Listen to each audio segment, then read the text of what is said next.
What if the most powerful heart medicine, cancer shield, and brain booster is already in your pantry, but there is maybe a 70% chance that it could be fake? Stick with me, and I will show you the science and a taste test that can guarantee you're getting the real stuff. Then I'll reveal my go-to bottle at the end. Another week, another discovery. Let's dive in. Today, we are going to talk about olive oil. It has a rich history, over 6,000 years, and at one time, it was considered 5 times more valuable than wine. Modern studies tie it to long life and fewer chronic disease, but the benefits do hinge on the quality of the olive oil and those heat-sensitive, fraud-sensitive polyphenols. Romans taxed oil and has been used across many religions in sacred rituals, such as anointing a people. But all this high value has led to fraud in the olive oil scene in historical context, but it's even still here with us today. So what makes olive oil extra virgin? Extra virgin olive oil's macro profile is 73% oleic acid along with vitamins E and K, but the real benefits are tied in 1% of it, the polyphenols. Oleocanthal is one of the polyphenols, often considered liquid ibuprofen, and can lead to lower inflammation in the body. It has a little bit of a peppery throat hit when you taste it. Oleuropein has a benefit of impacting your LDLs, which is your bad cholesterol, helping with overall heart health. And hydroxysol, I can't say that correctly, is an antioxidant that is recognized by scientific bodies as having significant impact. All right. So what does that actually get us? If you've got some high quality olive oil, how does it impact your health? Well, 2 to 4 tablespoons a day was found in a lot of different studies to potentially lower your risk of heart disease, stroke, by up to 30%. This is similar to a statin, but with no side effects, and it tastes delicious. Blood pressure. Olive oil, once again, 2 tablespoons a day, was shown to lower your blood pressure by up to 5 points. Now, that may not sound all that significant, but when you consider there is no drug side effects here, and a 2-point drop of blood pressure can lower your stroke risk by up to 10%, we're talking a 25% stroke reduction risk here. Significant? I think so.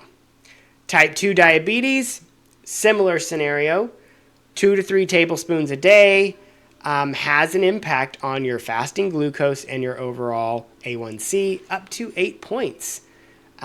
Similar to a low dose of metformin.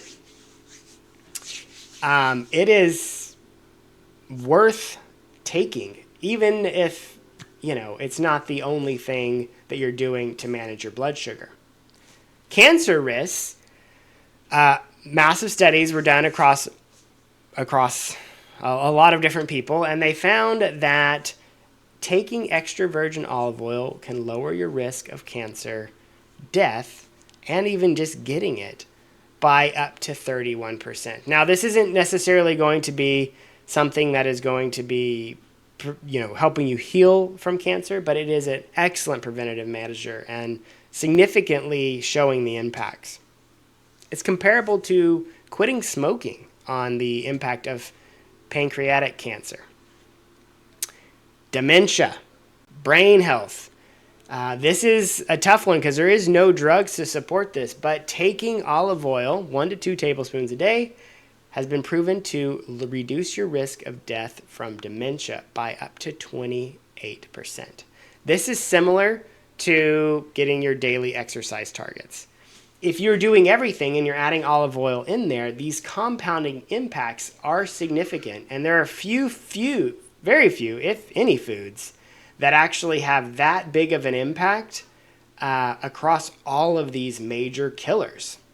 Now, the key here is if you're going to take olive oil, it is very calorie dense, so you want to actually be replacing other high fats, such as butter, with olive oil to get the benefits, as well as making sure you are getting that high quality olive oil, extra virgin, with the high polyphenol counts. Now, what happens if you cook with olive oil? It's an oil. We want to cook with it, right? Well, there are some downsides. The polyphenol counts do go down, but not completely, and it doesn't necessarily oxidize and have the same bad impacts that other oils have. Olive oil has a very high smoke point, 410 degrees, and it has plenty of antioxidants to stay stable as you're cooking. Those antioxidants can actually go into the food as well, which can lead to a more antioxidant-rich food that you're eating. Ultimately, sauteing and cooking with olive oil is a great way to add olive oil into your diet. But for the maximum benefits, you really do want to get it fresh, high quality, and eat it raw. So, how can we eat it raw? Well, you can actually just take it directly if you're kind of a crazy health person, like maybe something I would do. But another option, salad dressings, pouring it on, your your vegetables as instead of butter. Really look for it to be a replacement for other high-fat oils or butters or dairy products that you might otherwise use. Okay, so that's all great and all, but it only gets the benefits if you in fact have the high quality. Plot twist, UC Davis did a huge study and found that 69% of the top-selling imports failed the extra virgin test. So they're saying they're extra virgin and you think you're getting these benefits, but you're not. The fraud playbook is they dilute the oil with seed oils. They mislead. They say, hey, this was bottled in Italy, sell it as an Italy oil, when in reality it came from who knows where. But another common thing is it's just old and rancid and it's like lost a ton of its benefits, and it might have even been oil at one time.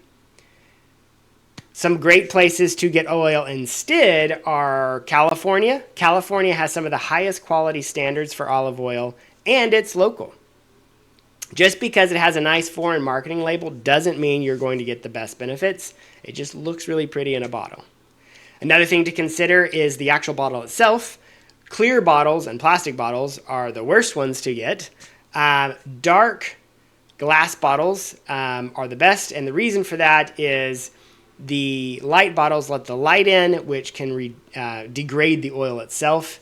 Now, if you aren't looking for the extra virgin and getting all those antioxidant benefits and you just want oil, a plastic bottle is fine. But once again, now it's basically just an oil, not necessarily the health-boosting oil that we've just talked about. So how do you know yours is authentic? Well, first off, harvest date is the most important thing. The more recent the oil, the better. It is not a wine. You're not looking for old oil. You want brand new oil. Also, trust the seals. So there's different governing bottles of oil. The COOC is the California standard. It is the highest standard out there, much more stringent than the international standards. And if you can find that is pretty much guarantee you're good to go. USDA organic is not necessarily mean quality. It just means it was grown with organic measures. But ultimately, the taste test. You want it to have a fruity aroma. You want it to have a little bit of bitter to the tongue and a peppery kick. If it doesn't have that, it's probably not extra virgin. My overall pick is the Kirkland Signature Extra Virgin Olive Oil. It has been regularly tested. It has high polyphenol counts, and it's very cost effective. The other benefit too is with it being at a store that sells a lot of it, you know there's a lot of turnover, and so that shelf life is not long, leading to getting fresher olive oil. With that said, I am looking at sourcing some olive oil that is even fresher with higher polyphenol counts. And when I find that one, we'll talk about that one in some future video. All right, well, thanks for sticking with me. Olive oil is an impressive food and should be included in anyone's diet who's looking to live a long time or avoid chronic disease. The studies are beyond impressive. Next week, we are going to talk about polyphenols. I've been seeing that pop up everywhere as I've been reviewing foods, and I want to learn a little bit more about what they are and how they impact your life. Thanks for watching. Hit that like, subscribe, and as always, let me know what you think. Have a good one.